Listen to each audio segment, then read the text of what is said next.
आपने कहावत जरूर सुनी होगी कि चढ़ते सूरज को सलाम, यानी दुनिया शक्तिशाली को प्रणाम करती है, लेकिन ये सलाम कई बार सम्मान की वजह से कम और डर और अपने मतलब की वजह से ज्यादा होता है।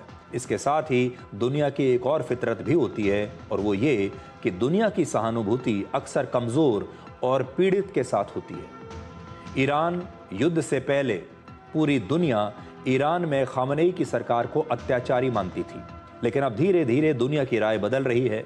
अब दुनिया अमेरिका की सैन्य शक्ति को सलाम तो कर रही है, लेकिन लोगों की सहानुभूति अब धीरे धीरे ईरान की तरफ बढ़ रही है।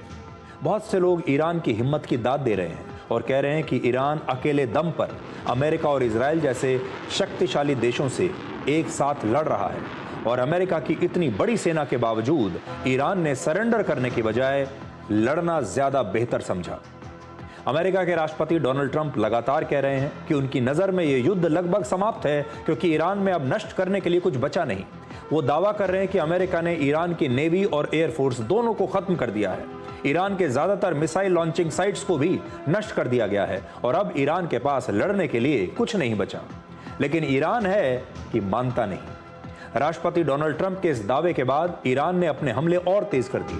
अमेरिका के इस दावे के बाद पिछले 2 दिनों में ईरान ने पश्चिमी एशिया में इजराइल सहित 6 देशों में 17 स्थानों पर बड़े हमले किए हैं। इनमें ईरान ने मिलिट्री और सिविलियन ठिकानों पर हमले किए हैं, और साथ ही ऑयल रिफाइनरीज पर भी ईरान ने हमले किए हैं। 10 और 11 मार्च को ईरान ने लगभग 96 मिसाइल्स और ड्रोन्स का इस्तेमाल किया। इस युद्ध में पहली बार ईरान और हिजबुल्ला एक साथ मिलकर इजराइल पर हमले कर रहे हैं। 11 मार्च को हिजबुल्ला ने भी इजराइल पर लगभग 200 रॉकेट्स दागे हैं। अब आप ये देखिए कि युद्ध शुरू होने के बाद से कैसे ईरान ने मिसाइल्स का हमला कम कर दिया और ड्रोन्स के हमले बढ़ा दिए। आज हम आपको आंकड़ों के जरिए दिखाएंगे कि शुरुआत में ईरान ने बड़ी संख्या में मिसाइल्स का भी प्रयोग किया, ड्रोन्स का भी प्रयोग किया।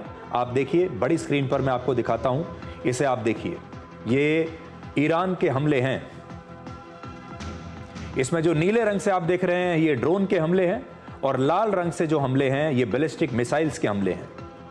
तो धीरे धीरे आप ये पाएंगे कि बैलिस्टिक मिसाइल्स के हमले ईरान ने बहुत कम कर दिए हैं, और अब वो ज्यादातर हमले ड्रोन्स के जरिए कर रहा है। लेकिन पिछले 2 दिनों से, जब से अमेरिका ने दावा किया है कि उन्होंने ईरान को नष्ट कर दिया है, तब से उन्होंने फिर से अपने हमले बढ़ा दिए हैं, लेकिन ये ज्यादातर हमले ड्रोन्स के जरिए हो रहे हैं। अमेरिका ने जब ईरान को पूरी तरह से नष्ट कर ही दिया है, अगर हम ये मान लें, तो फिर पिछले 2 दिनों से ईरान के हमले तेज कैसे हुए। तो आप स्क्रीन पर देखिए अपने कि पहले हमले बहुत ज्यादा हुए, उसके बाद धीरे धीरे धीरे ईरान के हमले कम तो हो रहे हैं, लेकिन पिछले 2 दिनों में इनमें फिर से एक बार तेजी आई है।